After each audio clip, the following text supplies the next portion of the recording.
స్వామి ప్రతిసారిలాగే ఈసారి కూడా వినాయక చవితి సెలబ్రేషన్స్ ధూమ్ ధామ్గా అయిపోయేలాగా ఆశ్రయం చేసుకో చెప్తా. ఏమని ఆశ్రయించాటారా మూర్ఖుడా? ఎవరది? ఎవరు బాస్ నువ్వు? కళ్ళగా ఎదురుగున్నా సరే నన్ను గుర్తుపట్టట్లేదంటే ఎంత మంచి భక్తుడో నాకు ఇప్పుడు అర్థం అవుతుంది. అయ్యో వినాయక క్షమించు స్వామి, క్షమించు ఈ అపరాధం మంచి స్వామి స్వామి సారీ సారీ సారీ సారీ స్వామి వినాయక, అయ్యో సిద్ధి వినాయక, అయ్యో వచ్చేసావు అయ్యా, నన్ను కర్ణించావు అయ్యా అయ్యా అయ్యా. నోర్మి.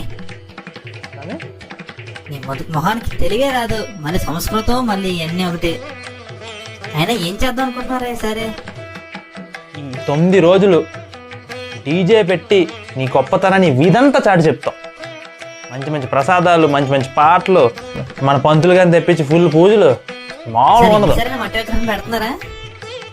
వినాయకుడే స్వామి ఏం మాట్లాడుతున్నావు?